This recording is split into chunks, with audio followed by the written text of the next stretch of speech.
ওই যে বলেছিলাম মিসেস পল্লবী পাল মানে সতী সাবিত্রী, ঠিক আছে, ওর জামাইকে বলে কুলাঙ্গার। আর সব থেকে বড় কথা হলো গোপালকে সাক্ষী রাখে উনি অভিশাপ দেয় তোর কোনোদিনও ভালো হবে না, এই শুরু হলো তোর জীবনের খারাপ সময়।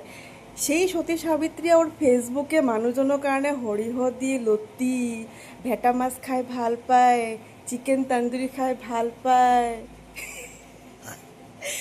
হাসি পায় না? মানে এরকম দেখায়। তারপরে বলে তুই বলে কারো মাইকির মেখেলার তলে থাকস, ওর বাপ মনে ওর মার মার মেখেলার তলে থাকে, তার জন্যই বলে।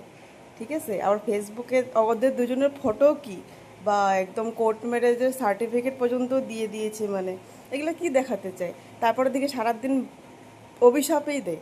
তারপরে সব থেকে বড় কথা হলো গিয়ে কি, ওনার যখন কাজ ছিল না তখন বলেছে তুই নাকি কর্মফল ভোগ করতেছে, আর কালকে যখন মেসেজটা করেছে তখন বলেছে তোর জীবনে কোনোদিনও ভালো হবে না তুই, স্বামীকে তুই বলে।